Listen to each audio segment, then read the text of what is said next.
Welcome to our first virtual field trip. You can see behind me, we're at the Fairmount Park Horticulture Center. And just so you know, direction-wise, this is about the closest place to our campus that you can come and find like a real sense of nature.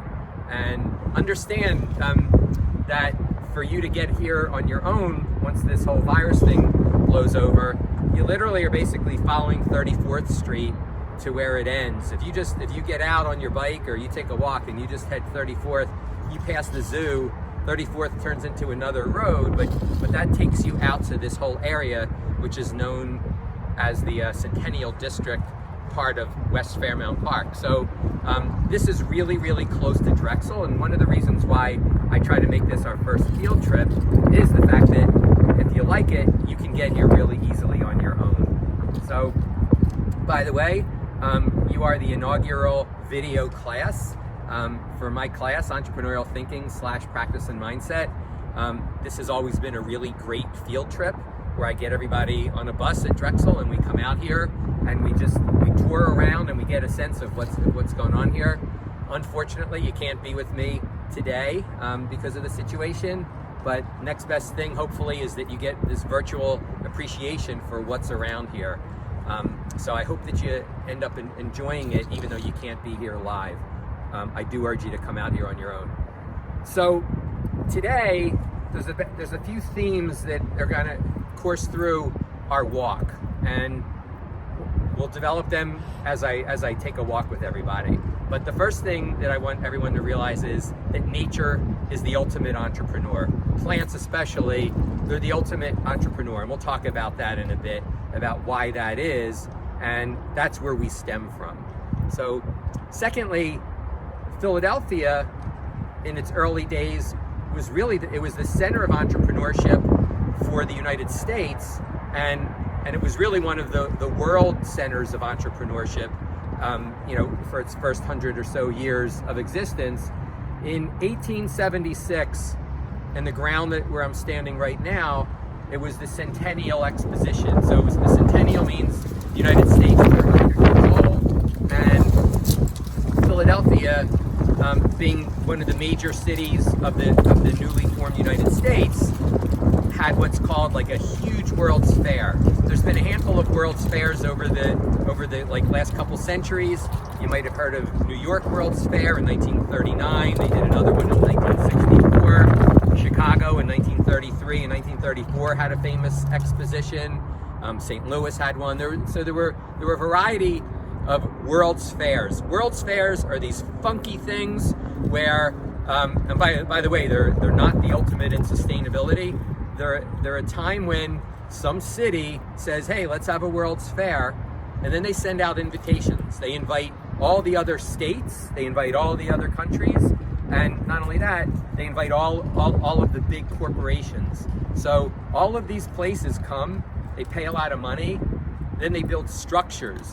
And they sometimes build really, really big structures that look like permanent structures, and then for 1 year and sometimes 2 years, they hold a World's Fair there.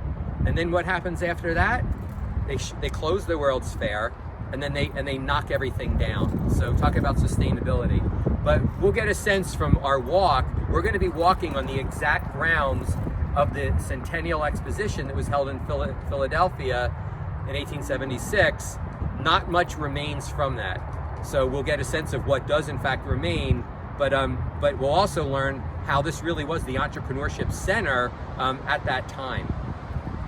Another thing to kind of let you know and have this infuse all the other walks you take from this point forward is that entrepreneurship, you can find it everywhere. You can find it in the way streets are laid out, you can find it in your plants, you can find it in the way animals get from point to point. There's entrepreneurial thinking and entrepreneurial activity.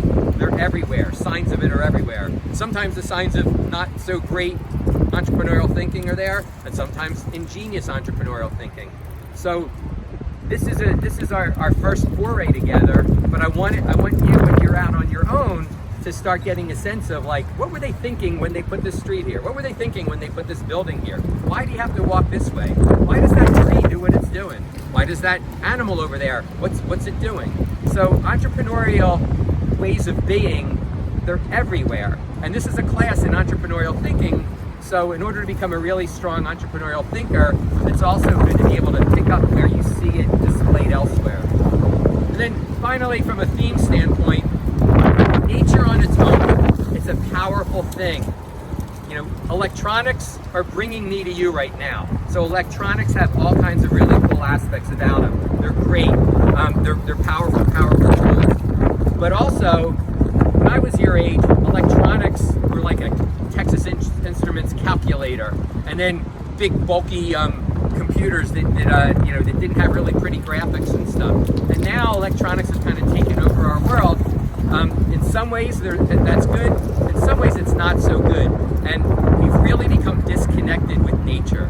We spring from nature, we rise from it, and whether we like it or not, we go back to it. So nature is something that whether we realize it or not, we really are part of it. Humans like to think that they've conquered nature or they've separated themselves. We did not. We think we did, but we are ultimately part of it, and nature's health is our health.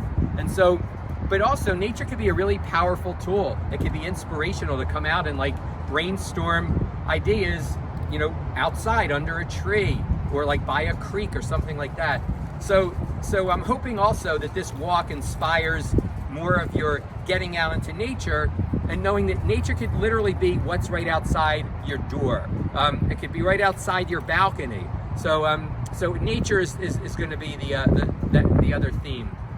So what's going to unfold right now is we're going to take a walk along the grounds of the Centennial District.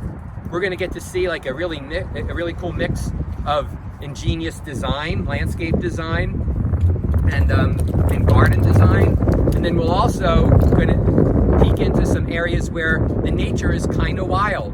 And think about this, wild nature within a mile or two of our campus, which is pretty cool. So come join me on the walk, and I hope you get a lot out of it. So right now we're back, same spot where I was, but now my eyes are your eyes, and you're seeing what this area looks like now through my GoPro.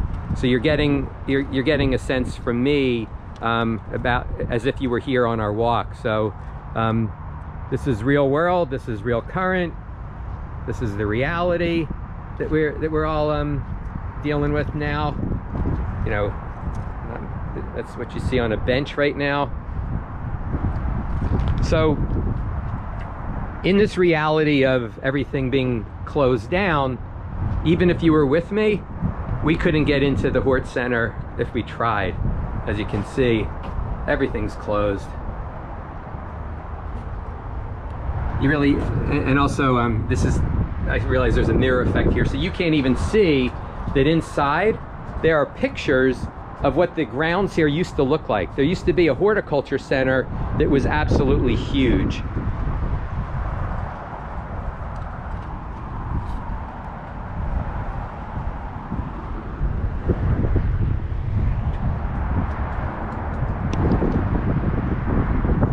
So I don't know how well this is working for you, but I'm trying to avoid the glare. And this is a glass house, meaning we're a greenhouse structure. And so inside here, this is a gem for Philadelphia. It's a true little mini botanical center where you can come and you can see bananas blooming indoors in February, and you can see grapefruits blooming in February and things like that. So you definitely want to come back here. I know this is not doing it justice. If you can see in the distance, there's a statue. I don't know if she shows up that well for you or not, but it's just worth saying. She was made in 1927 or 28. It's Seaweed Girl, and it's this really cool little fountain surrounded by big ferns and things. So it's like, again, what a gem. Philadelphia has the largest collection of outdoor sculpture in the entire country. Free art for your viewing pleasure all over the place, and we have that right in here. So I'm just scaling the side of this building, hopping a little fence here, so bear with me.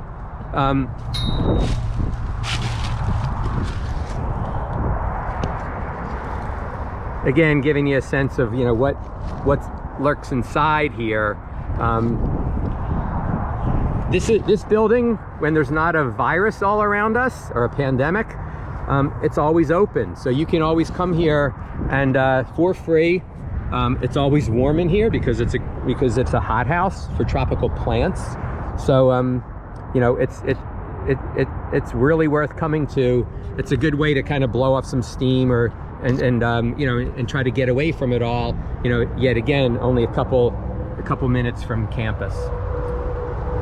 So let's go take a walk behind this building and see what it looks like.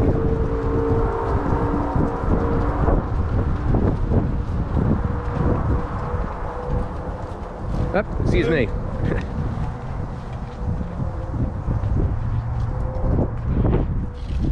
It's good to see that there are some people that are out walking about. It's very surreal to be out on a beautiful spring day and you hardly see anybody there. This is a real interesting, unusual, unique time that's just really hard to describe. But any typical day, you'd have a lot more people out where we are right now. You know, everybody's cooped up inside.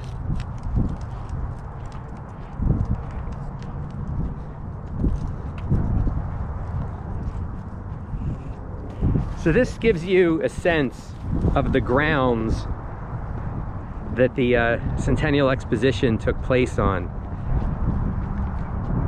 We're going to walk and get a sense of things,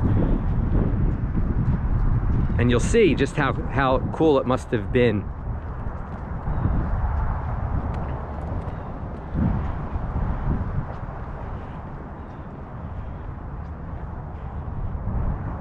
So normally this has water in it, and it's a decent looking fountain when it's on.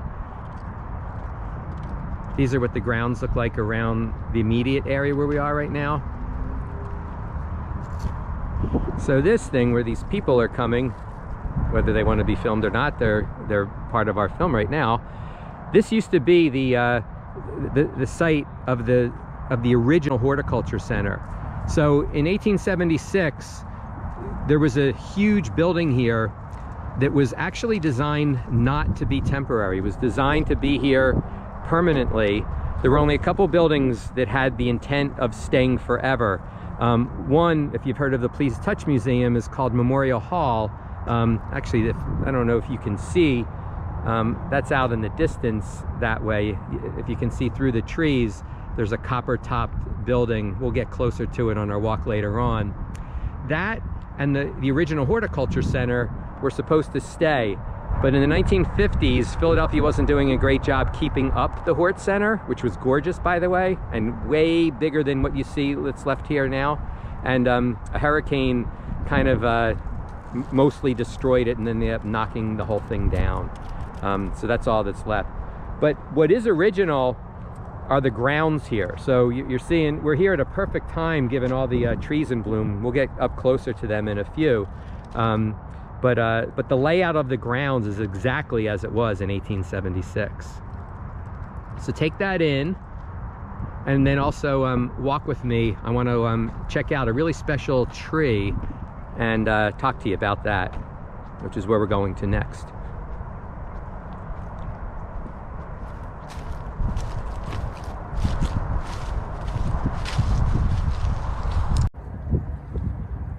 Okay, so here I am standing next to this huge organism that's probably about 200 years old. This tree is called a ginkgo biloba. Now, this is starting to tie in with that idea that, like, nature's really powerful. It's very entrepreneurial. When you think about survival of the fittest, that Darwin is, talked about evolution. Like, evolution is all about who are the best entrepreneurs, which plants and which animals have the best strategies and adaptations so that they actually succeed in life. And so, out of all organisms that are still alive now, the ginkgo biloba is an amazing one. The ginkgo tree dates back to like dinosaur time. It's one of the most primitive trees that exists. It's from China. It was put here probably before, this tree looks so old that it was probably planted well before 1876. So it's definitely a, a survivor from, from the at least the mid 1800s. Now, why is a ginkgo biloba so amazing? And also why, once you start to look at the tree, like if you go to Drexel Park, you see a line of beautiful ginkgo biloba trees in that city park that we have. Well, why it's such a popular street tree is that we all know that Philadelphia and other big cities unfortunately have a lot of pollution. Well, the ginkgo is one of the toughest trees out there. So ginkgos don't get sick. We're all like right now worried about this microorganism that has us all like going online like we're all doing now, and we're not allowed to like go anywhere because of this virus that came from China, just like that tree, and then kind of just spread all over and became a pandemic. So here we, go figure. Well, this tree doesn't get viruses. This tree doesn't get diseases. A lot of trees that are put in places like Philly and New York, they catch all kinds of things. Climate change hits them, bugs hit them, but the ginkgo has no known disease. So they're a really strong street tree to use because they tend to unless a car runs into them, they tend to live a long life. Here's last year's leaves. They're down on the ground here. You gotta check these out. They're beautiful. So this leaf here, there's no other leaf that looks like this. This plant, it's not in any family other than its very own. So it's not like what are called the angiosperms, which are like your typical oak trees and maple trees. They have little flowers. It's not also like your pine trees that have cones. It's in a separate family all by itself. That's how crazily primitive it is. And it's neither a cone-bearing tree like a pine, nor a flower-bearing tree like the cherries that we're going to be looking at soon. But if you went to your health food store and said to the clerk, "Hey, I need some help with my memory, or I want to use my mind better," you know what he or she's going to tell you? "Ooh, why don't you try this extract of ginkgo biloba leaves?" So the ginkgo leaf is used for medicinal purposes, homeopathic kind of stuff or holistic kind of stuff.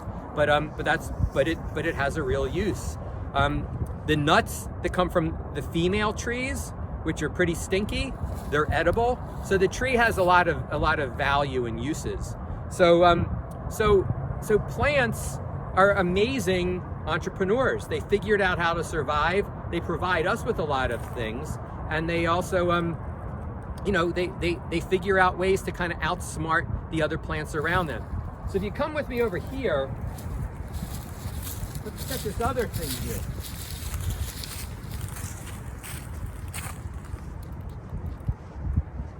So this is called a yew shrub, or small tree, but it's pretty much like a bush. So this is something that is related to pines in the pine family.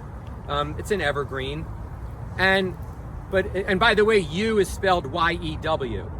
Now, if a bear came by and ate these branches, or ate the little slimy red berries that this has when it's in fruit, guess what would happen to the bear, or us? The bear would die. In fact, they found bears pump their stomachs that unfortunately died, and they found that they were eating yew shrubs.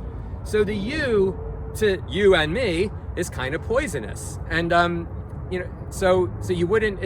You don't want to put it on your salad. The genus for yew is Taxus, Taxus. Well, if you go look up a cancer cure, I can't remember what the whole drug is called, but there's a cancer drug that was invented, and it was extracted from the chemical that's found in the yew tree, and it actually has TAX in the prefix of the cancer drug. So if you're an entrepreneur and you're fascinated by soil or plants, there are so many inventions waiting to happen. I mean, penicillin was discovered in the dirt, and it's one of the most successful antibiotics that was ever discovered, and is helped millions and millions of people over since its discovery.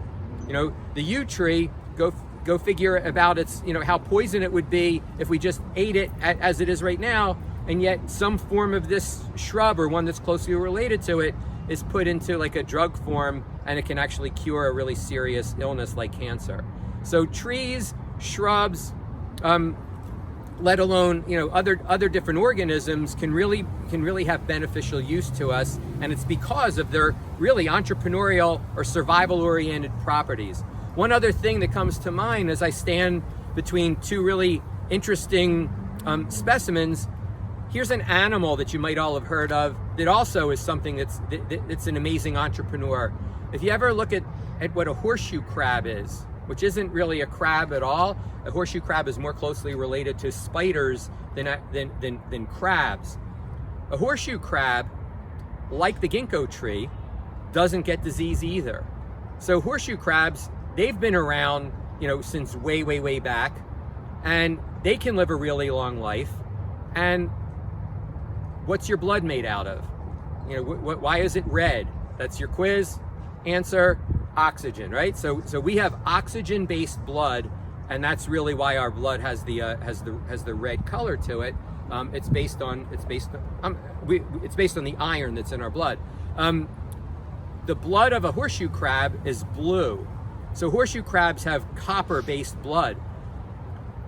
There are people that go out, capture horseshoe crabs. If they're behaving in the way that they're supposed to, they extract a little bit of the blood from the horseshoe crab, the blue blood, and then they let the horseshoe crab go. Like how often this gets practiced and how often the horseshoe crabs recover, that I don't know of reliable figures on. It's probably not so great for the horseshoe crab. But that blood is then in turn used for surgical purposes. Horseshoe crabs get no disease, and scientists have figured out a way to use their blood in a way where they're able to like sterilize instruments and use it for sterility reasons in an operating room. So again, the application of using adaptations that happen in nature, we've turned them into things that people get patents for. So again, the wonder of plants is pretty awesome. So check out this scene. Spring in bloom. Because of the climate warming we have, a good 2 weeks earlier than it normally is. So this thing that's behind me is called an allée. It's a French word for alley. But when you see like two parallel lines of trees like this, it's called an allée. And these trees right above me are weeping cherries, and then there's non-weeping cherries behind them, and they were gifts from Japan to Philadelphia, and there's always been an allée of cherries that have been in this spot for years and years. We're going to take a walk in a few and get a sense of what this feels like, because you really, if you can't be there, you at least got to walk it with me virtually. So now we got cherry trees. We talked about the ginkgo tree. We talked about the taxus, or the yew tree or shrub. So back to that idea of plants being the ultimate entrepreneur. Now think back to when you took biology. You remember those days? So how did life get started? Where did life get started? Here, I'll give you a minute. Think about that one. Shut the tape if you want. But where did all that stuff get started? Well, life got started in the water, like in the ocean, and the first living organisms were basically single-celled, primitive plants, for lack of a better word for putting them. So that's all life derives from these little tiny single-cell organisms that found their way on the surface of oceans everywhere. So watch this. Okay, this is sort of spontaneous. I just thought of this. I'm gonna hug this tree because I am a tree hugger. See? I'm an ecologist, I'm a tree hugger. That's really who I am and what I am. This entrepreneur stuff is just a side gig. No, just kidding. So why did I hug that tree? Because you should hug that tree, or you should love plants too. So because without plants, I would not be making this virtual classroom for you. You wouldn't be here, I wouldn't be here, none of us would be here. So plants are, again, that ultimate entrepreneur. Plants are what's called a primary producer. So what are plants able to do that no other organism is able to do? They're able to make their own food, okay? So plants are just this amazing, amazing thing. Now you might think you know how to make your own food because you're able to get like Campbell soup out of the cupboard and like throw it on the stove, and next thing you know, you're eating soup and you think you cooked yourself a meal, you made yourself a meal. So you made yourself a meal, but where did all the stuff in that soup can come from? Well, it ultimately came from plants. So plants have the ability to feed themselves from scratch. So come over to this bench that's going to operate as our blackboard. So why is this stuff that's from last year called liriope, doesn't look too green right now, what's given that green color to the liriope, or the leaves of the daffodils over there? What's doing that?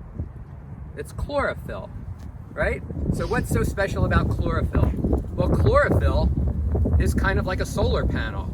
So chlorophyll is this pigment, and that's what makes leaves green, but that's able to capture the energy of the sun and then convert it into some other kind of energy.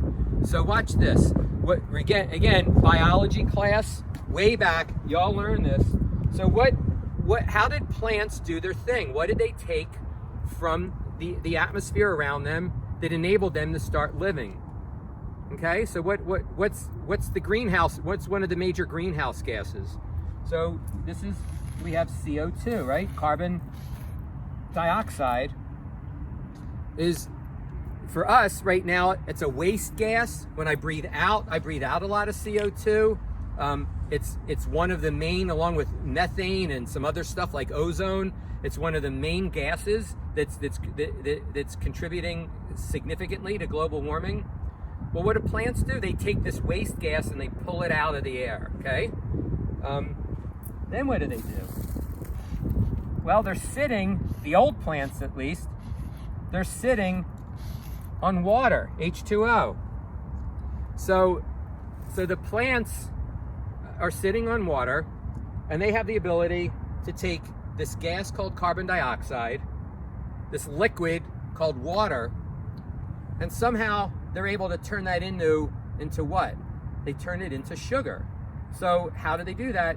And that's where that chlorophyll comes in. That's where capturing the energy from the sun and turning it into like a chemical form enables them to combine the water molecules with the CO2 or the carbon dioxide molecules, and then get, what do they get? They get C, H, and O, and I think it might have been C11, H22, O11, which is like common table sugar, or maybe it's glucose, but it's a sugar. And then what do? As an extra, they give off oxygen. So think about that for a second. Talk about entrepreneurial stuff. These plants that we all have our lives to thank for are able to take, just common stuff that's all around us, water and carbon dioxide, capture the free energy from the sun, and then make their own food, which is basically a sugar, and then they actually spew out excess oxygen.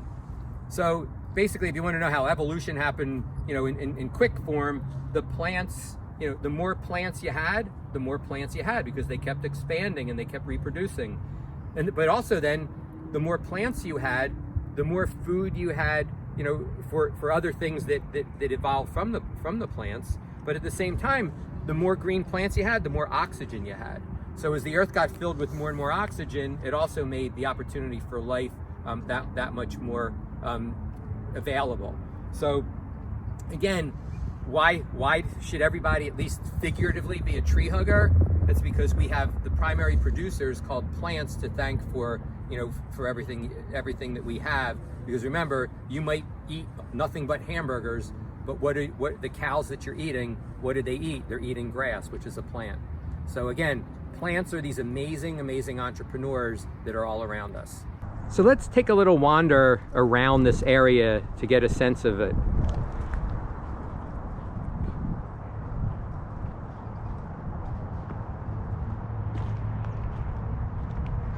So I want to take you away from the cherry trees just for a second.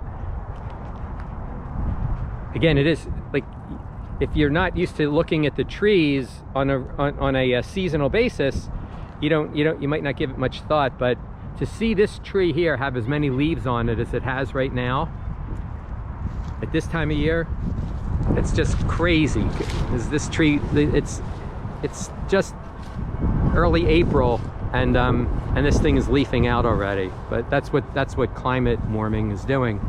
But the reason I'm showing you this tree, when you come back to the park on your own, because I know you're all going to want to do this is called a Japanese katsura tree, and I love this tree. It'll get way bigger than this. Look how cute the leaves are right now. You can just see it's really, they're heart shaped, and God knows we need lots of love. So symbolically, you got these neat heart shaped leaves, and look how cute they are as they're baby leaves here. But this tree, one of my favorite things about it, besides its look, is that when the leaves get brown and they fall off, don't rake them, jump in them, because it smells, depending on your sense of smell, it smells either like burnt sugar or maple sugar, but it's this really, really cool sensation to just jump around in the leaves of katsura tree. So let's go see what it feels like to walk down this cherry alley.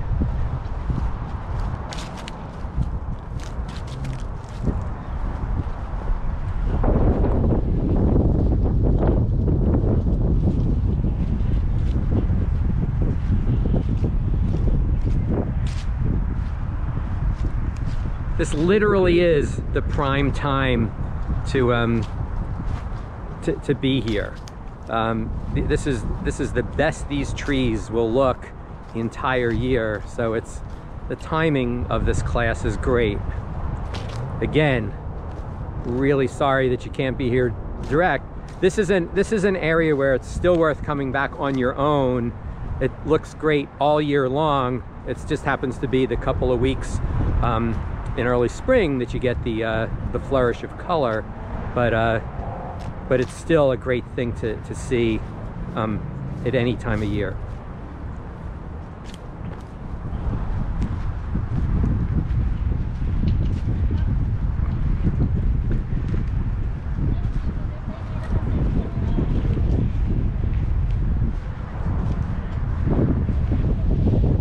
So now we're going to see some thinking on behalf of the city that you would not necessarily call smart thinking.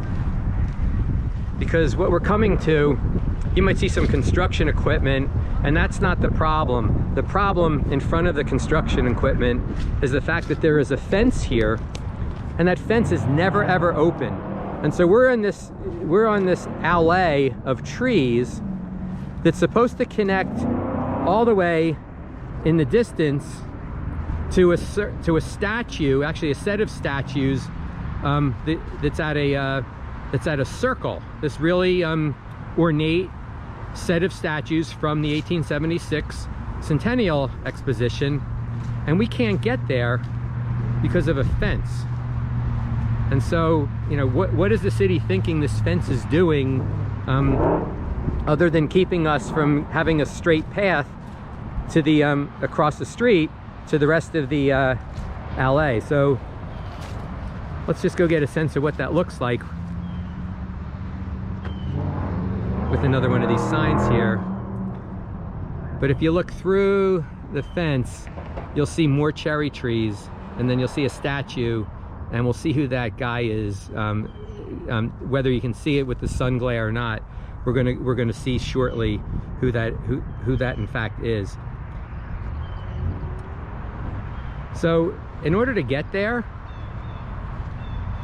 we have to take a roundabout way, because I don't feel like hopping a fence with a GoPro and a backpack on and barbed wire on the top of the fence right now.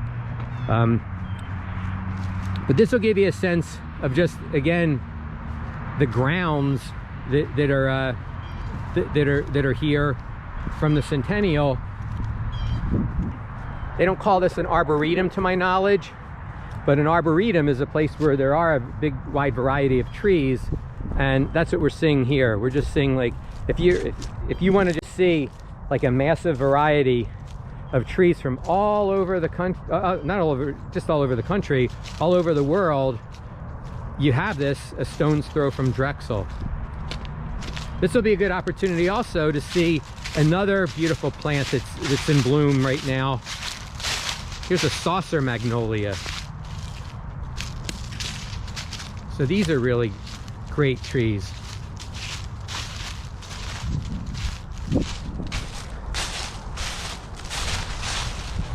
So I mean, look at this. Smell that. Ready?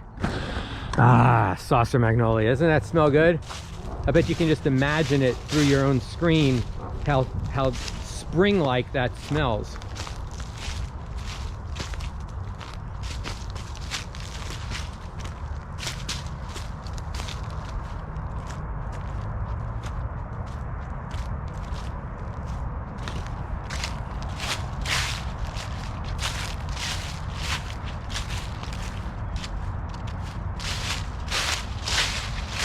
Here's another great one.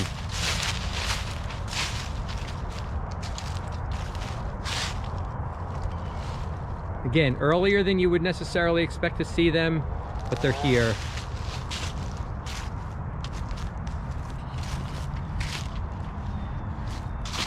And here's a set of pear trees. These are called Bradford or calorie pears. They're tiny, so you could eat them, but they won't taste too good. They're not like big pears.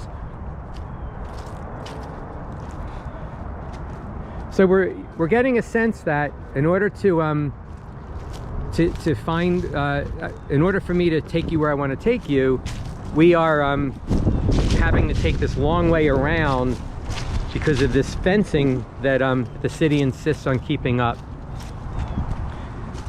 So that's another thing to think about in this class. When you go around the city and you look at places and you wonder what's going on, like, question stuff. Like why is there a fence here? Why is there a fence with barbed wire next to an area that's filled with trees? Like, what is that? What purpose is that serving? You know, other than, again, making it hard for us to get around.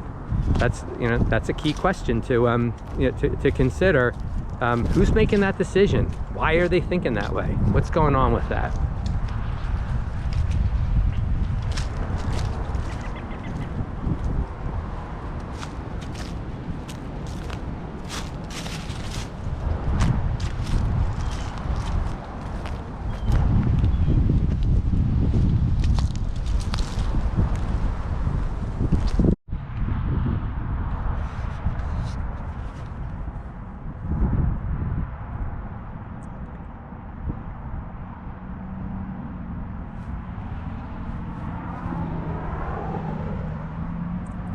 So I don't know how well you can see this, but if you want to get a sense of what the Centennial was like, this is it. The city, for whatever reason, doesn't really let people know, you know, what used to go on around here. So this road here is called States Drive, and on this road, back in 1876, most of the states had a house that they built. They're all gone except for this one here. So this house is called Ohio House. So this along with Memorial Hall are the two main building structures that are still left from the Centennial. So let's go take a quick look at what this thing is all about. It's a Victorian structure, and to me it reeks of cool entrepreneurial showing off. So if you look at this building, if you look up these windows, I don't know if you can see that sign, but it says a certain quarry in Youngstown, Ohio. Get a load of this sandstone over here for this, the way this window is. So all the different stones that are here were quarried in Ohio. In fact, check this out. Down here, you can see this. It's almost rubbed out, you know, Berea Stone Company.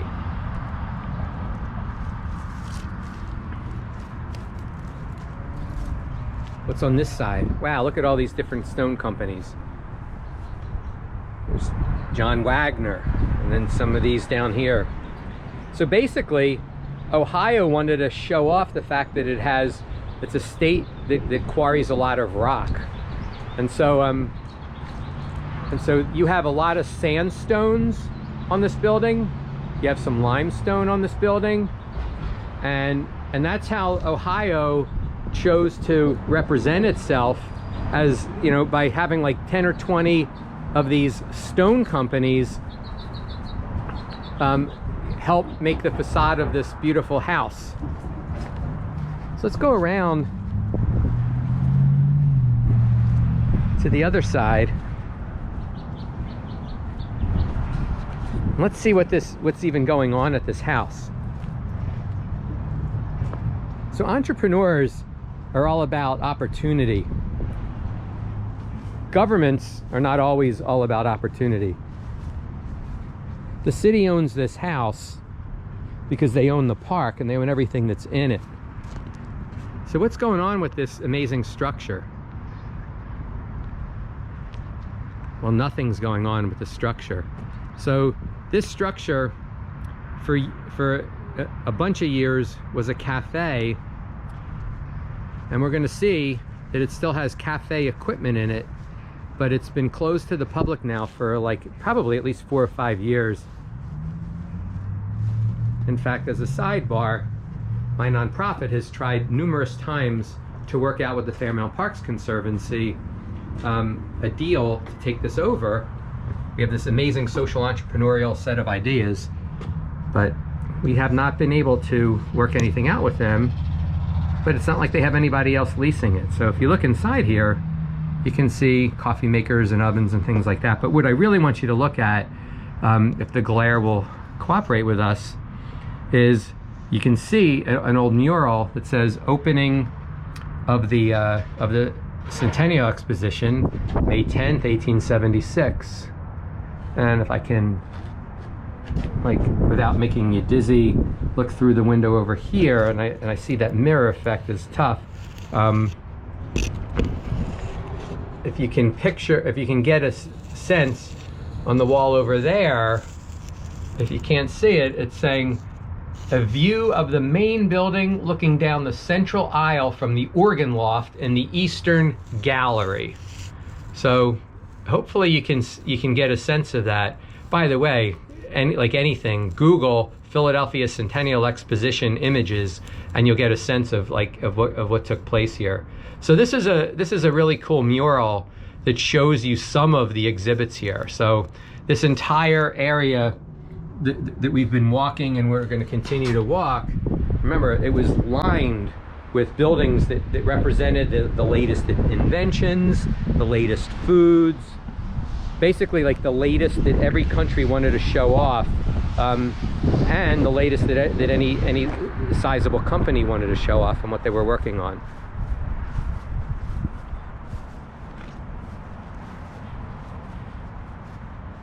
So from this vantage point, we're going to take another walk, and we're going to get a sense of some of the wilderness that exists within the city so close to our campus. All right, so now we're going to go take a little walk, and not too far, take one more glimpse at the beautiful patterns of the sandstone along that window of the Ohio House. So if you follow me over here, I want you to sit in the field with me for a little bit. We're going to talk more about entrepreneurship of, in this case, of insects.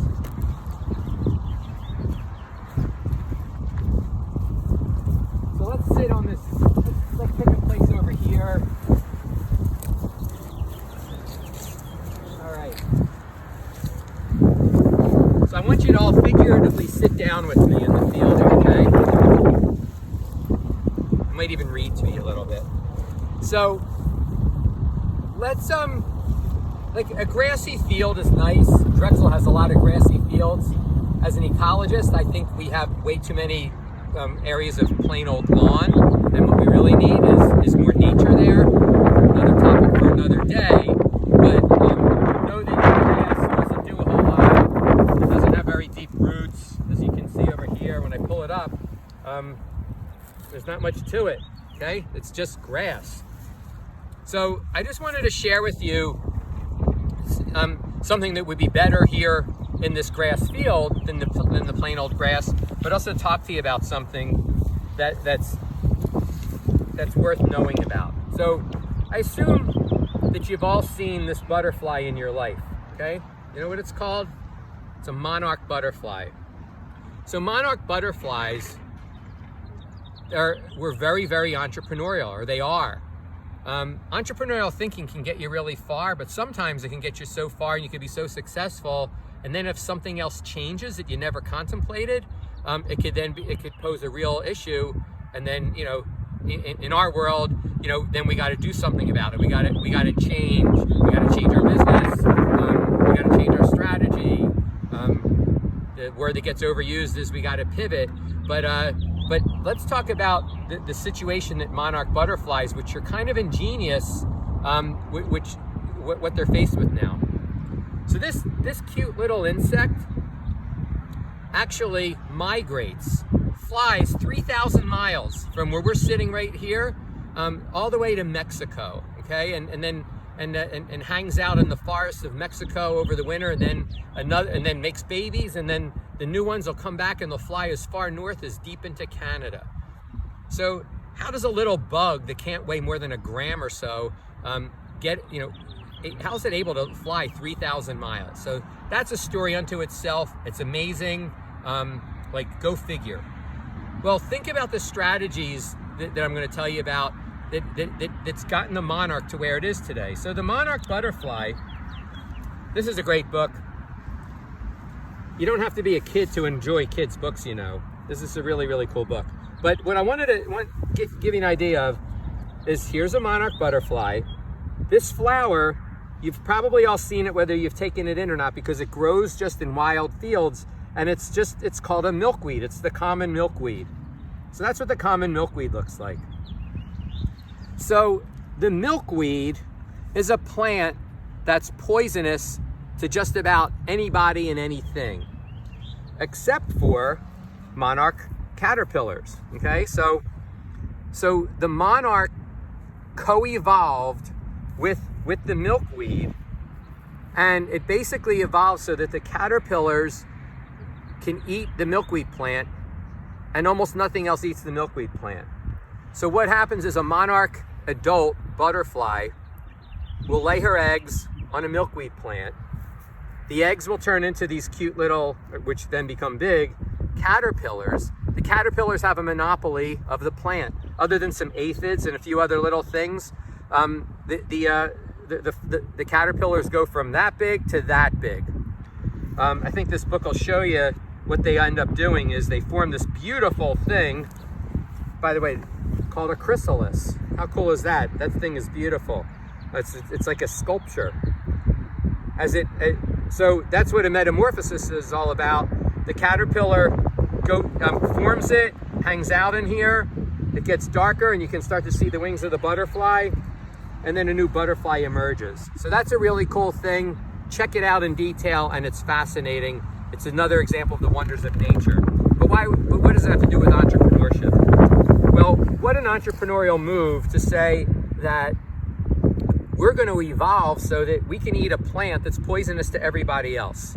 So what that does is it protects that caterpillar I talked to you about, because it eats it.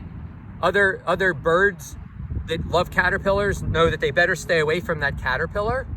The birds also stay away from the monarch butterfly because they're like, hey, we know that orange and black butterfly thing has poison in it. If we eat it, we're going to get sick. So why is that? How is this thing able to fly 3,000 miles and not get eaten? Because most birds don't even want to go near it because they think that they're going to get sick from it. So that's a really interesting story that's real. And 48 of our states, other than Alaska and Hawaii, every state has monarchs or has had monarchs as something that everybody took for granted. So what's happened since then is that the monarchs are actually going extinct.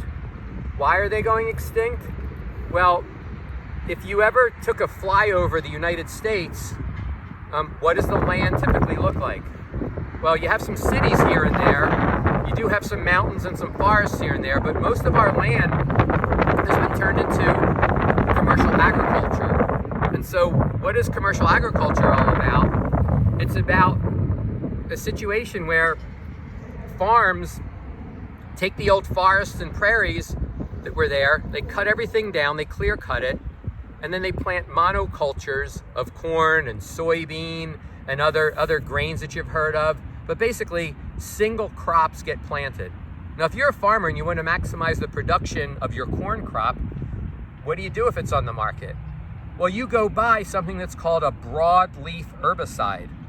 A broadleaf herbicide kills everything that has a broad leaf, but it doesn't kill grass, okay? The broadleaf, this is not a broadleaf, this is a narrow leaf, okay? This is a grass. Corn is a grass. It's just a grass on steroids that can grow to be 10 feet tall. A milkweed plant, like we just saw, see that leaf? That's a broad leaf, okay? So that's a really wide leaf.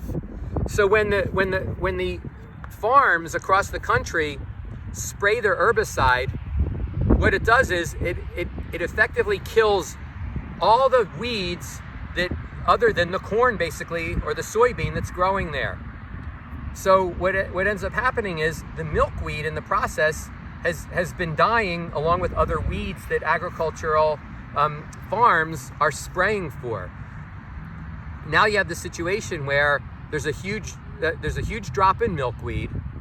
There's a huge drop then in places where monarch caterpillars can lay their eggs, and hence now you're having this crazy drop in monarch caterpillars and butterflies, basically all across the country, all across Canada where they're native to, and into the areas of Mexico. So what's the solution? This class is not about that solution. It's really about tying you to the idea that how, what an entrepreneurial move it is, for like a something as basic as an insect to evolve with a plant. If that plant goes though, that insect is probably not going to be able to evolve in time. Luckily, like for us as humans, hopefully we don't need to go through a whole lot of new mutations to evolve in order to do something new. But right now, the monarch is in really dire straits. So symbolically and real, what can we do about it? Well, it's real simple. We could plant more milkweeds. It's early spring. I could not find a milkweed out because they don't really start growing until July. But what I did was I brought last year's milkweed seed pod. And so I think that it would be really cool. By the way, talk about applications for things. This is what a milkweed seed pod looks like. See this flowery stuff? Why is it there? Because if I let that thing go, look what happens to my seeds.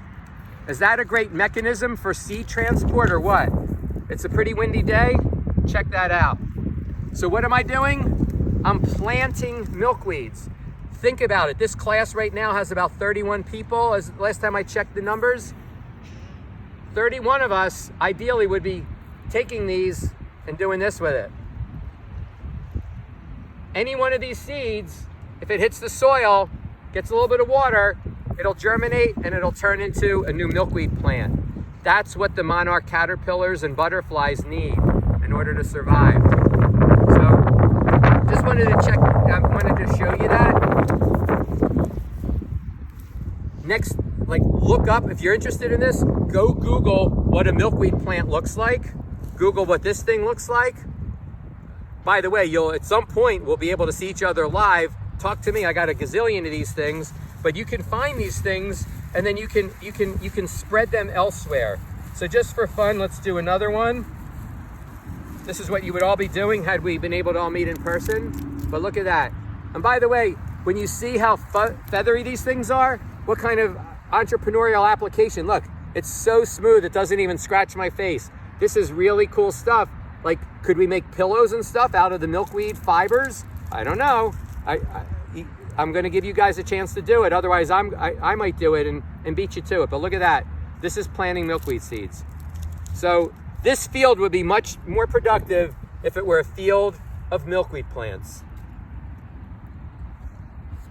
Enjoy. So I'm standing here. If you look down this way, you can see in the distance where the Ohio House is. So I've taken a walk further out in West Fairmount Park, and I wanted to show you, one, you're getting a view now from my head of my GoPro. By the way, I hope this works out for you. This is, you know, I'm just getting used to this GoPro technology, but now you're really getting a sense of something. So now we're kind of in the wilds of Philadelphia. Now I say the wilds of Philadelphia, but I can't say it's that wild, but it's pretty wild for, you know, a city that has 1,600,000 people in it. But we're coming here. See this pretty stuff? It's invasive lesser celandine. It's in the buttercup family, if you get a good view of it down there. But I wanted to show you, do you ever think about where the creeks start? I'm getting my feet wet for you guys because that's how much I care about everyone getting a good sense of what's going on here. But this is the start of a creek. So there is a little pipe up there, but if you look down, and hopefully I'm capturing this for you, not many people know this exists right here. This doesn't look like much, but this is an area where groundwater, which is water that is under the ground, hence the name groundwater, comes out and becomes surface water. So this doesn't look like much maybe to a lot of people, but this is the start of something that's called Lansdowne Creek. If you, if I'm just going to give you a little glimpse of walking a little bit. Different areas where the water table, which is what's called saturated soil coming to, near the surface, different areas of high water table come up here, and they later on come together and they form a creek. There's some old ruins in here back from the 1870s. Pretty cool stuff. So I just wanted to give you a sense that luckily this didn't get destroyed when the city came in and built the Centennial. But the reason also, there's two reasons I'm here. One is to show you the fact that when streams can come up from the ground, that's the cleanest water you're going to find, because the ground purifies water. Some of you might at your homes get your water from a well, not the municipality that you live in. A well is giving you groundwater to drink, and so water in the ground gets highly filtered, and it's way cleaner than the water flowing on the surface, like that of the Schuylkill River, which is where the Philadelphia gets its water from. And the second thing I wanted to show you over here is, watch what happens as we take a walk to this little tiny stream. Watch what happens as other groundwater joins it, and let's see what it becomes from there.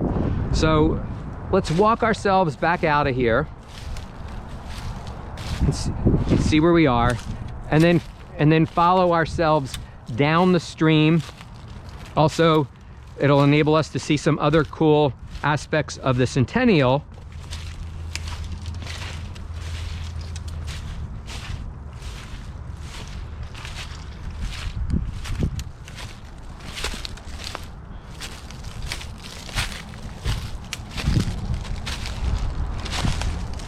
And again, who thought that there was nature, you know, in a big city?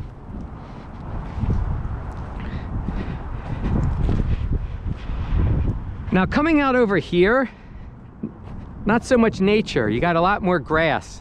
And by the way, look at the tire tracks around me. See them? So where are we right now? Where the sun is where the Mann Music Center is. So this is an area that's pretty barren, other than a lot of mowed grass. We're walking through grass, as you can see around here. but we're also walking through the temporary parking lot of the Mann Music Center.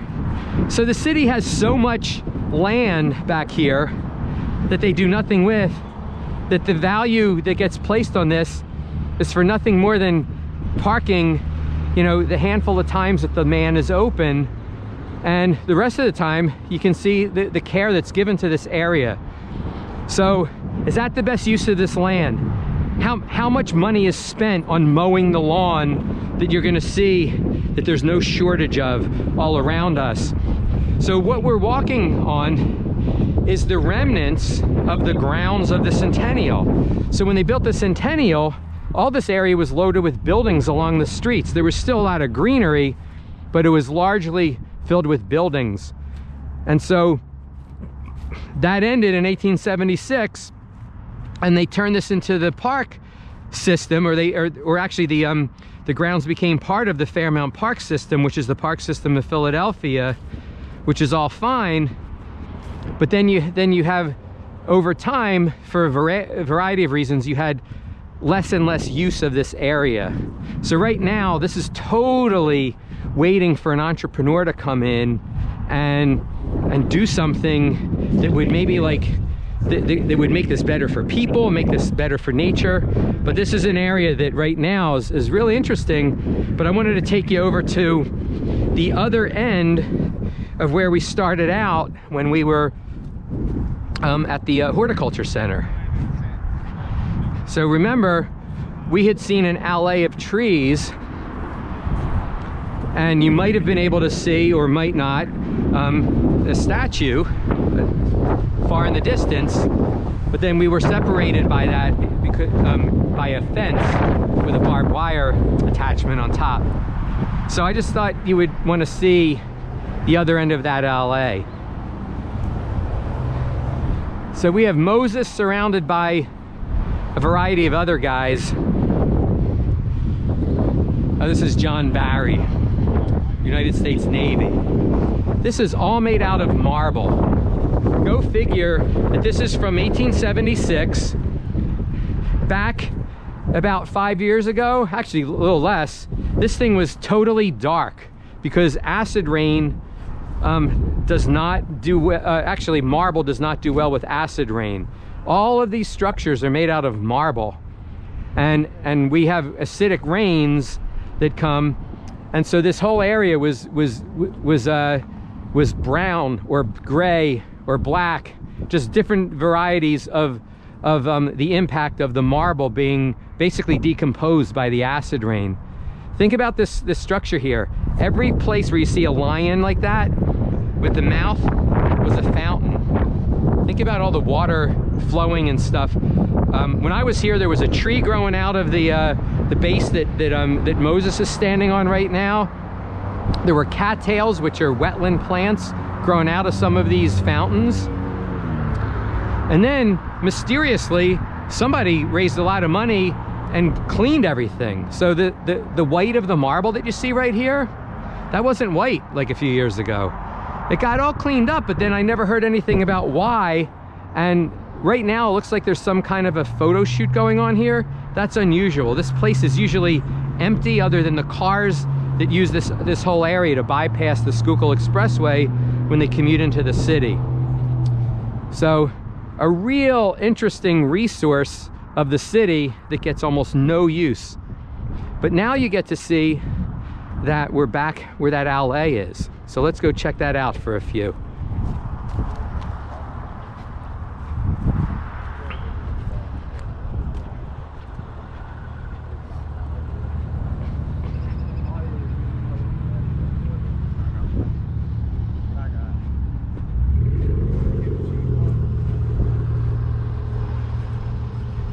So on this end of the alley, it's these beautiful weeping cherries again. Remember, we had the white straight up cherries for that for the most part of when we first started walking it, and now as we walk down this way, we get the pink weeping cherries.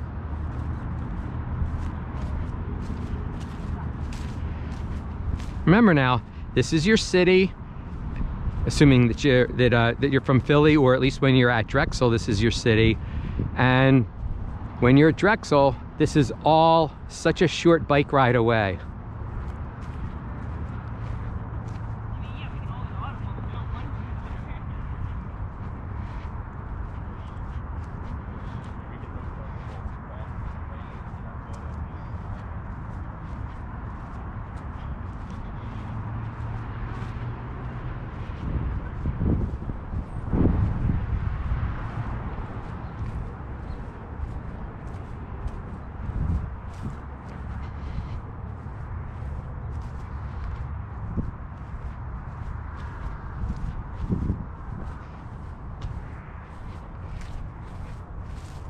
So back to that whole idea of thinking like an entrepreneur, but then also thinking like a designer or a planner. I take it you think this is a pretty serene walk, okay? Trust me, if you were with me, virus and all in the air, your blood pressure would be lower. It feels good right now. It smells really good. It's the air is cool. It's a little windy, but it still feels really energizing. So you got all that going on here. But we know from our prior view that if I want to go back to where we started from, I'm going to have a fence at the end. So again, what's the purpose of that? What would you do if you were the planner in charge of this place?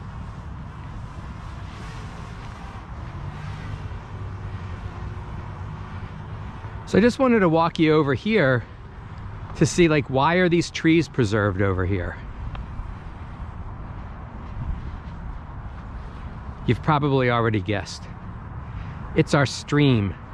It's Lansdowne Creek. Let's see what it looks like. So if you're walking from the alley level, you can get a sense of it over here.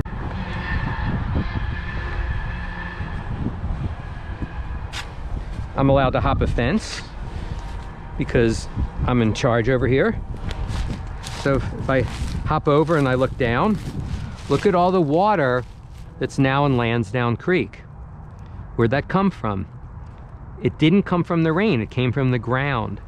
So this is, from a relative perspective, this is really clean water flowing through the city of Philadelphia. Okay? And this is a pretty natural looking scene of a small, young stage creek making its way through some preserved woods. So that's what is still here. If you check out a really cool website, if you're really interested in the history of creeks, look up phillyh2o.org. It's this website that was put together by this guy named Adam Levine. Not the Adam Levine who everyone maybe has heard of, but it's an Adam Levine who's this amazing historian who does work for the Philadelphia Water Department. And he put together this website that talks all about the history of streams in Philadelphia.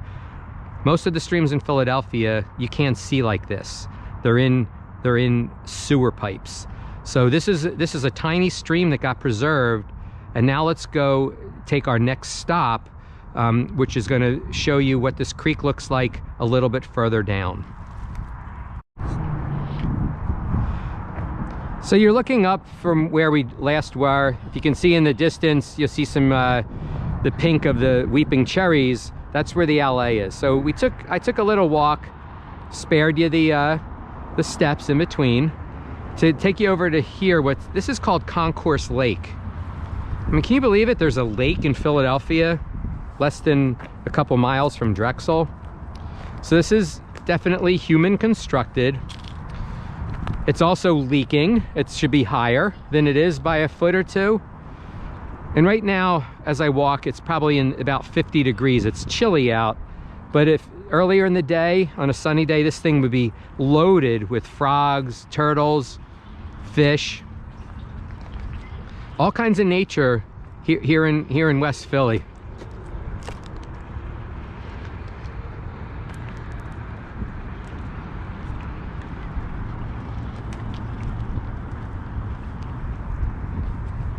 Hi.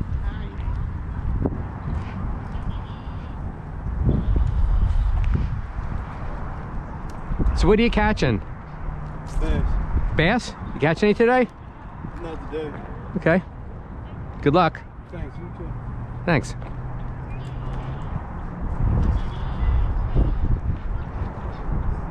So how cool is that? You can catch bass in Philadelphia. Is that cool or what? That thing of a hanger, but it's not sharp enough to stab it. See some green over there? That's if you come back here in May and June, this whole place is going to be filled with like lily pads and stuff. It's going to be as green as can be. Turtles are going to be out on those wooden structures that you see out there, which is just like old logs that are lying there. So this is an area in West Philadelphia, no less, and it actually doesn't get a whole lot of foot traffic even when there's no virus in the air. So if we take a little walk this way, let's see what we see.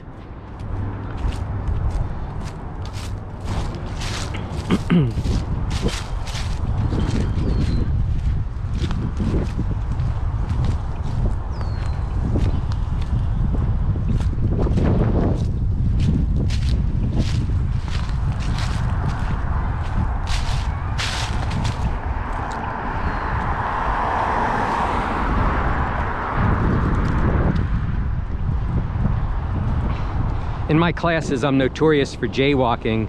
Now I get to jaywalk by myself, so I'm not putting anyone but me at risk. So look what we have here. Not only is there one lake in Philadelphia, there's two lakes in Philadelphia.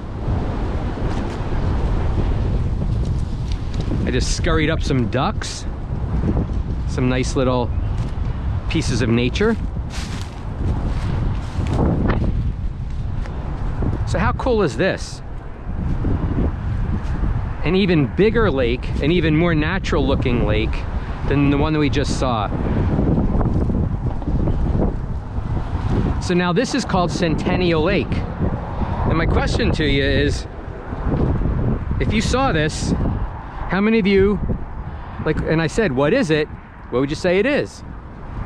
Some of you might actually say it's a lake. Would anybody say also that it's a pond?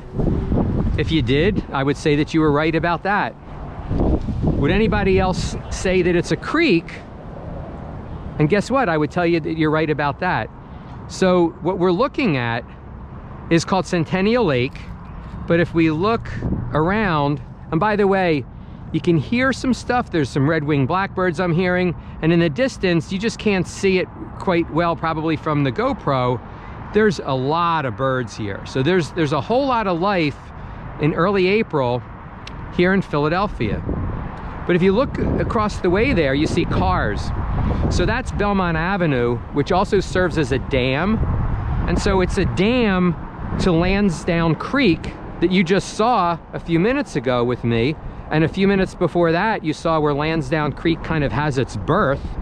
And so this is Lansdowne Creek, backed up by a dam created in 1876 so that there could be a place for you to take your boat on the river and have a nice romantic time, or whatever else you wanted to do on the river, or I'm sorry, on the lake at that time. So this is a historic remnant from 1876 Centennial Exposition, but it was just left here and now nature has taken over. So this to me is a real treat. Again, if you recall, the water that feeds this is mostly groundwater. So this is a really clean lake. I've actually walked through this, and it's actually been a blast to go through here. And it's also loaded with all kinds of wildlife. So I'm gonna take us to the next stop to kind of show you the continued progression of this urban yet wild stream/lake in Philadelphia. So here I am across Belmont Avenue. I spared you the jaywalking. So we're looking, if you can see where the sun is, that's the Centennial Lake. But now you see that it just kind of disappears and you got this 4-lane road here. So let's see what happens if we kind of make our way down here. You think you can handle this semi-steep hill with me?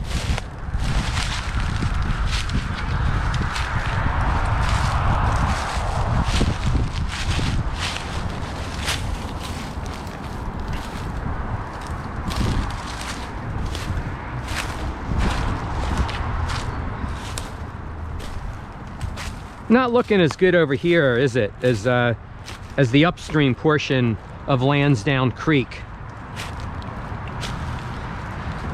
So look at what happens. So what you've seen is kind of an engineering feat, because in 1876 or before that, they had the technology to dam up a stream, turn it into a lake, so that people could, like, take little boats and serenade on the lake, and then they actually, the lake is put in what's called a drop structure, and it goes down, and then it comes out, and if you can see where the water is, it says 1870 on that keystone.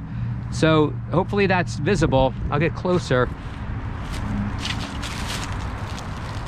So now I'm still, yet again, looking at Lansdowne Creek flowing through a brick pipe with a stone facade. They did us the favor of dating it. So 6 years before the Centennial, it looks like this thing was created. And now you're looking at Lansdowne Creek flowing like a creek again, but only for so long, okay? So where does this creek go? Don't get too alarmed by this rusty looking stuff. It's actually just there's a bacteria that can actually eat iron in effect. It's so the color is produced by iron, but that's not polluting, okay? I know it looks it, but it's not so bad. But what happens over here is, look at our creek. Here's another fence. What does Philadelphia have with these fences? Let alone barbed wire on top, okay? So our creek, we can't get to the other side.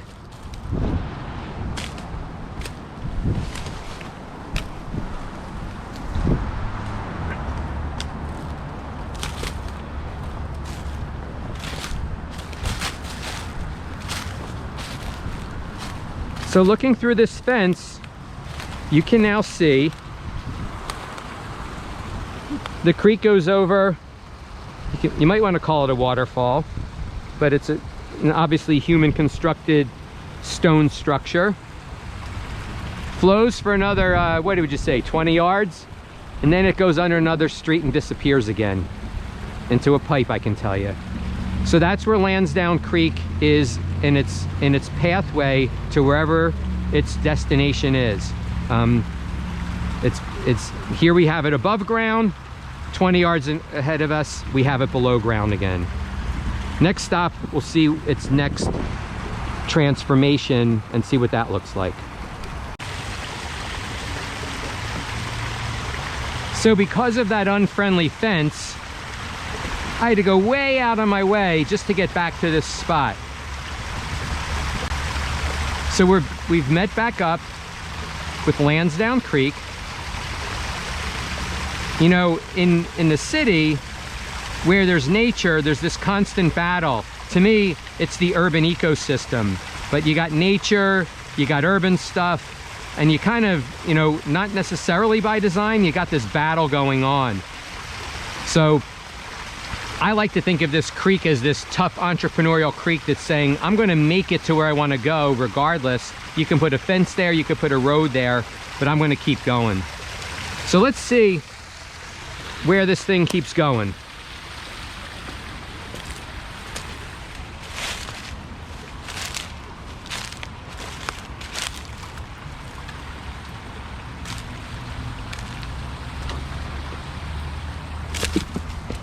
Nice job crossing the creek without falling in.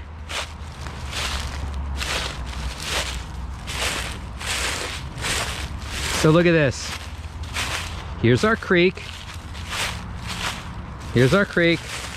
Here's our creek. And there it goes. Okay? And if we look, we see the road.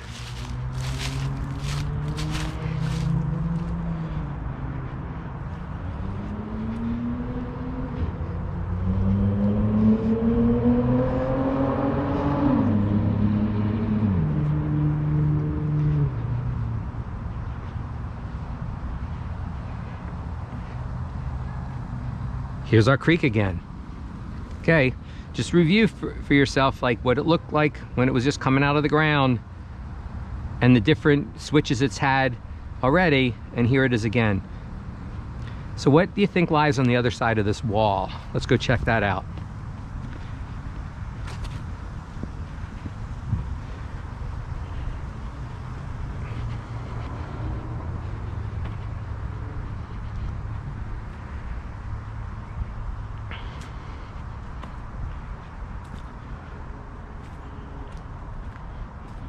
By the way, you're missing a really nice scent.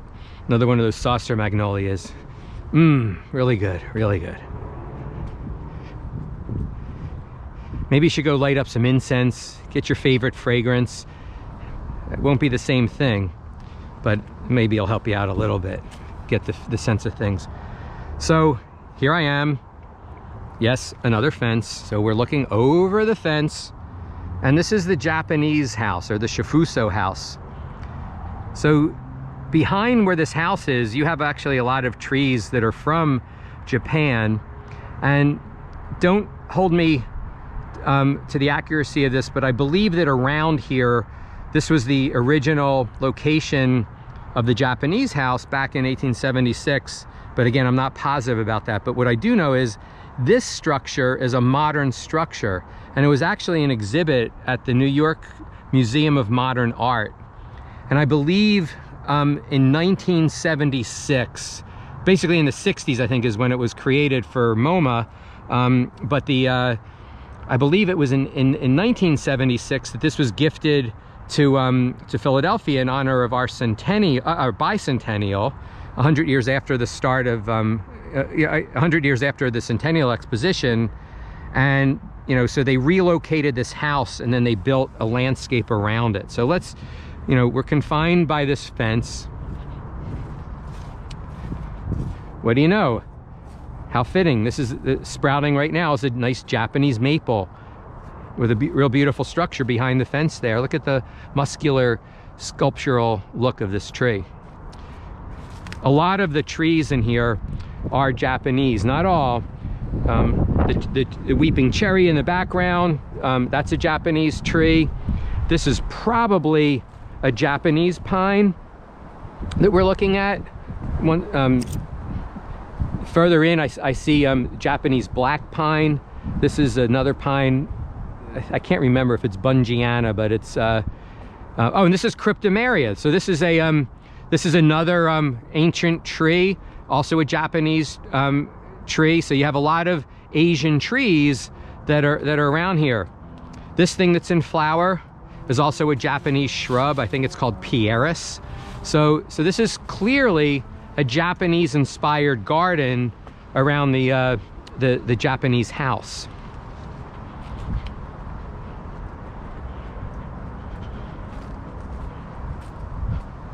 I bet you're saying, is this Japanese holly? That's a good question. And there is such a thing as Japanese holly, but this is American holly. But it's on our side of the fence, so maybe that's okay.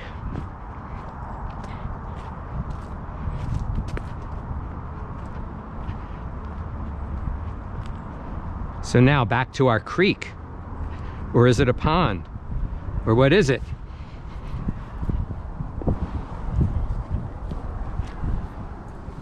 Can you see the koi in the pond? I'm not sure how well it's coming through.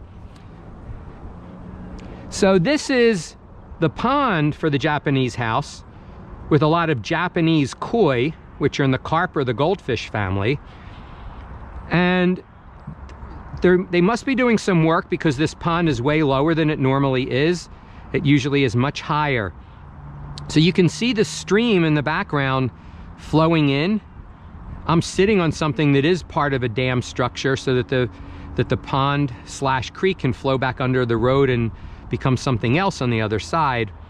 But they're not doing the fish any favors because fish do like oxygen too. They just have it in a dissolved form. But this has a lot less water than it normally does. And you have these big carp, and trust me, there's also a lot of big turtles that are in here. If it were sunny, we'd see them all over the rocks. So this is yet another iteration of Lansdowne Creek. Right now, it's not that same healthy groundwater fed stream, because one of the biggest pollutants in all of our country comes from fertilizer. Okay, so a lot of, you know, farms that have a lot of cattle produce a lot of like excess waste, which then becomes a pollutant, and so do big fish that eat a lot, like carp or koi. And so you have this little bit of water and a lot of big old carp in it, all pooping away with the turtles as well. So right now you're getting this overload of nitrogen and phosphorus. It might make for a pretty pond when it's filled up, but it makes for a pretty polluted pond. So let's go see, give you another view, and then we'll see the, see that fish down there? They are big, by the way, and koi can live to be like in their 70s or 80s. It's another species that's able to really, there goes a squirrel. By the way, that pine that the squirrel is in is an eastern white pine, which is an American tree.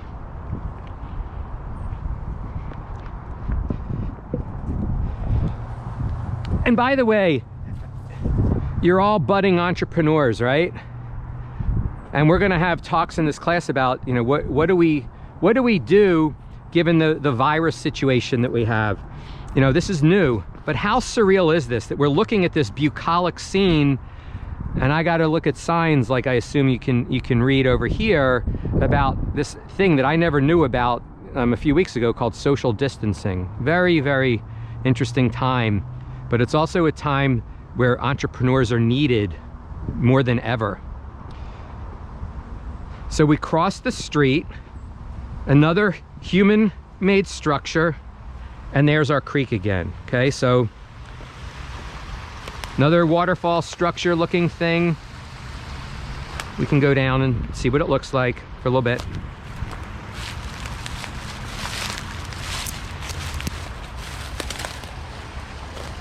You can see how cloudy the water is right now, and that's a lot of that has to do with, you know, stuff that silt that's in the pond, fish waste that's in the pond, and then we're also seeing an overgrowth of algae. And what do you think algae likes to bloom in major form? It loves nitrogen and phosphorus. So the fish are in effect fertilizing the creek, and it's making for a load of algae to grow there. So here's our now very urban stream, but now it looks like a stream again, right? If you're from the Poconos or the mountains somewhere, you might even say this looks a little bit familiar to you, right? So it's flowing like a creek.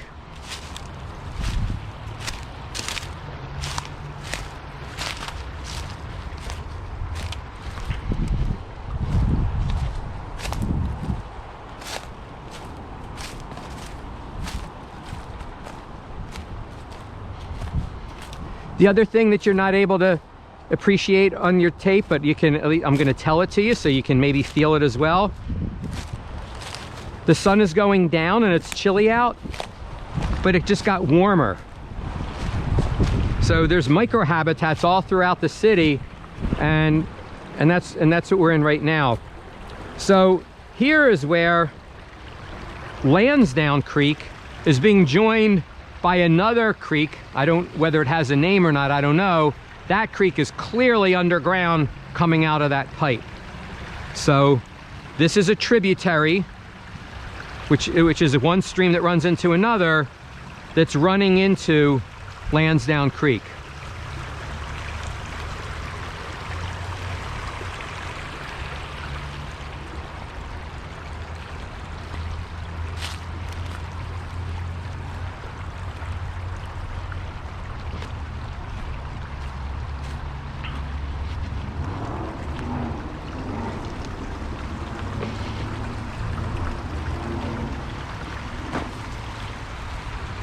So here we are, the creek's looking like a creek. We're near the end of our tour. Let's go follow this trail and see where this pathway leads.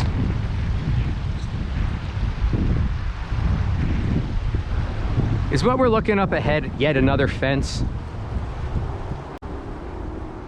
Again, what is it with fences in this city?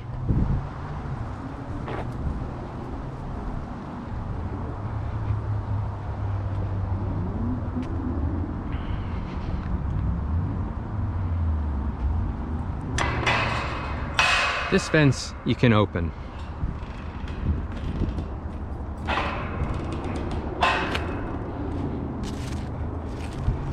So the fence that we just walked through, that you can see continue in the distance all the way up. It crosses the creek down there. If you're curious what it is, it's called a deer fence.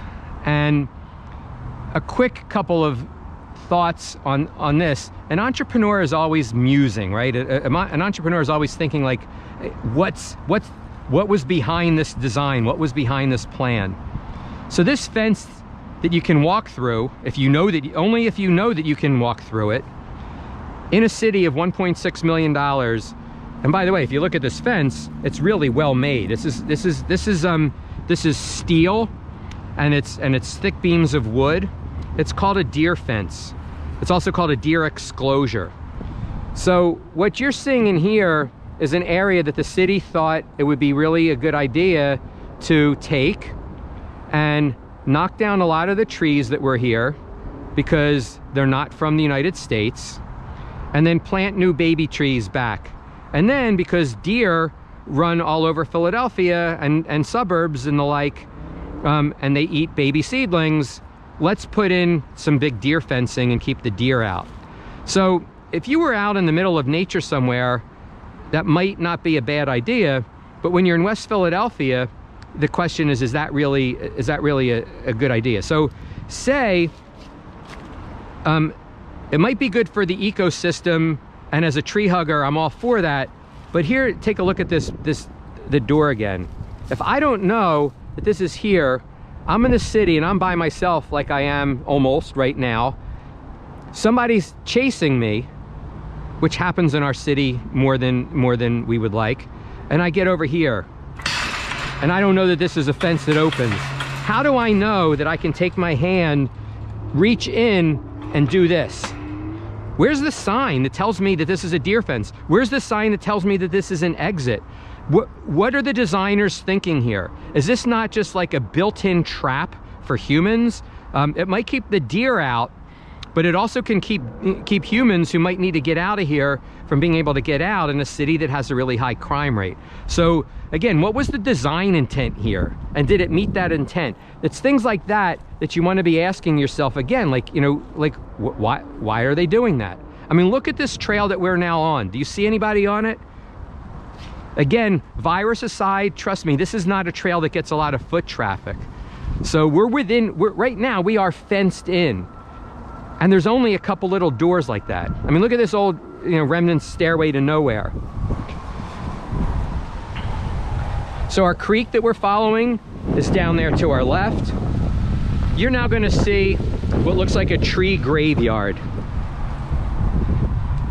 So the city thought that it was a good idea to cut down most of the trees that were along this creek and two other creeks nearby, because a lot of them are what's called non-native or invasive. And if you looked at those terms up, they're plants that are not from the local area, and a lot of people consider them as negative impacts to the environment.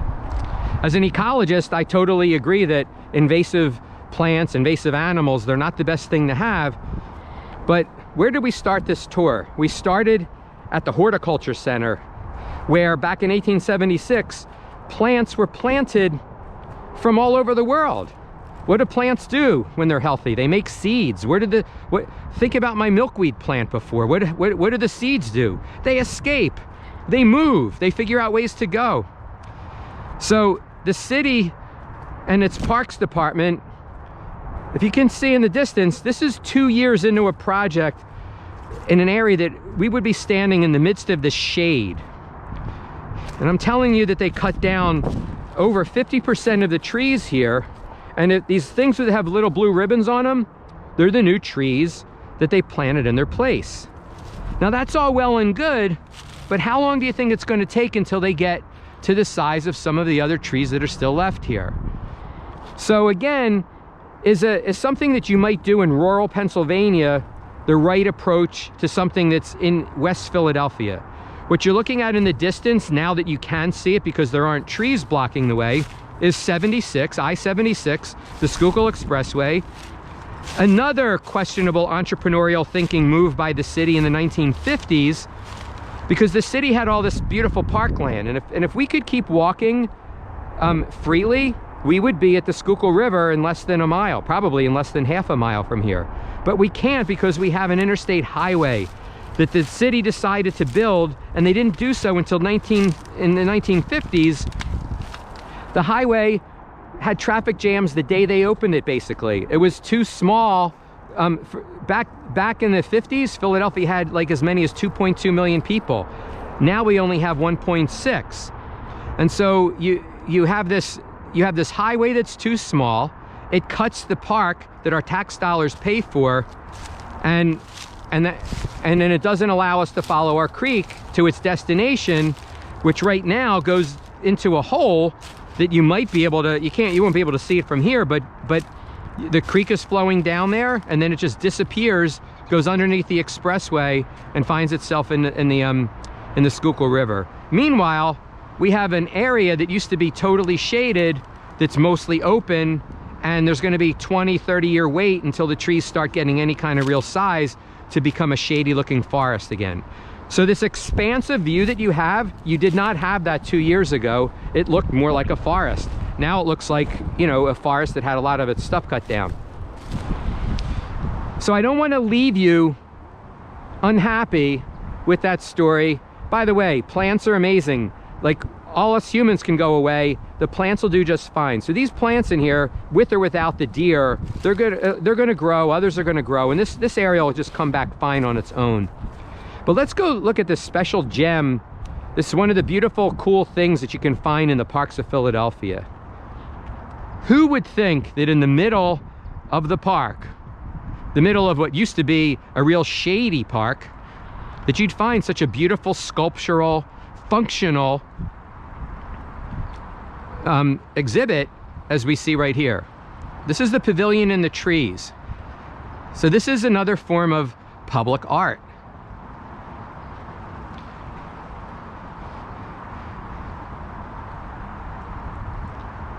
So looking down, if this looks like a fence to you, that's just so people don't jump out of it. This is a fence I can tolerate. It has a purpose.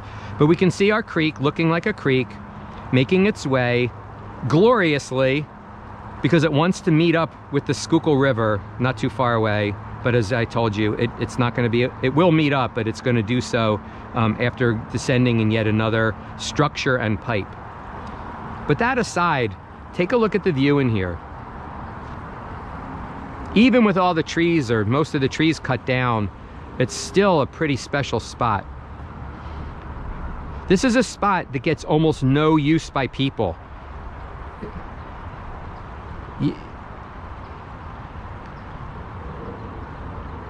So I wanted to end on a note that might provide you with some of your own personal inspiration as you kind of just get a feel for this spot. Wish you could all be here just kind of sitting. Trust me, this is a great place to take a class picture. Wish I could do that with everybody right now. But take it in. But one of the things to think about is, like, where do you get your inspiration from? You know, I've already put it out there. I showed you myself doing something intimate, hugging a tree. I put it out, you know, I love this stuff, okay? So you might not get your inspiration from, you know, from the natural environment as much as I do, but maybe you do. I'm sure a lot of you do. But where do you like to go where you can feel like you can kind of just get away, your mind opens up, you can come up with amazing ideas, you feel good, you feel human, you feel alive. To me, this is one of those places. Like, I can come here and I can just feel better. My stress dissipates. If I hung out here with my journal, I could just sit and write and draw, get ideas, and just kind of be. Listen to the flow of the stream, the birds. I can even block out the cars in the background as loud as they could be. So that's the image that I'd like to leave you with when you think about the power of nature to maybe be healing or helpful to yourself, and also thinking about nature again as that ultimate entrepreneur. See you next time.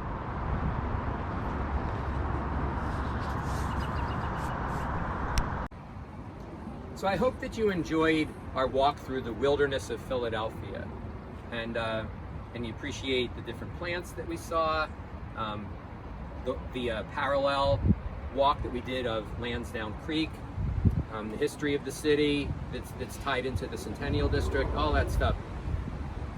I really hope that you feel some connection to nature. See, entrepreneurship, in my opinion, it's wired in nature. It was wired in nature from the first single-celled primitive plants that floated on top of the oceans, and it's wired in all the trees around us, it's wired in all the animals, and it's wired in us. We really are connected, and so the Earth is 4.5 billion years old. There's been something living here for over 3 billion of those years, and that lives in all of us. So when people say, I'm not an entrepreneur, we're all entrepreneurs. It's wired in us, and it's from our direct connection to nature, and that's why I wanted to bring us back to the idea of nature as the original entrepreneur. Lastly, I want to kind of leave you with the image that surrounds me right now. So I've admitted that I love this stuff. I've hugged a tree in front of you. This stuff really gets me going. This place all around me, I could come here with my journal and I can ideate. I could get inspired. I can brainstorm. I could just kind of be and hang out. I can listen to the rustle through the leaves. I can feel, I can even feel the vibrations of the Schuylkill Expressway and enjoy it, actually. I can hear the flow of the stream behind me, the birds around me. That works for me. This, I'm admitting to you, I'm sharing with you a special place in Philadelphia to me. I love this place. It hardly ever has any people here, and it's really important to me, and I find it special and meaningful. My question to you is, what works for you? You might come here and think this is cool. You might think it's only so-so. But where do you get your inspiration from? Where can you go and really be at one with yourself? Where can you go and get inspiration to just kind of create or be creative? That's the question I'd like to leave you with as you take one final look at the scene behind me. Looking forward to our next excursion.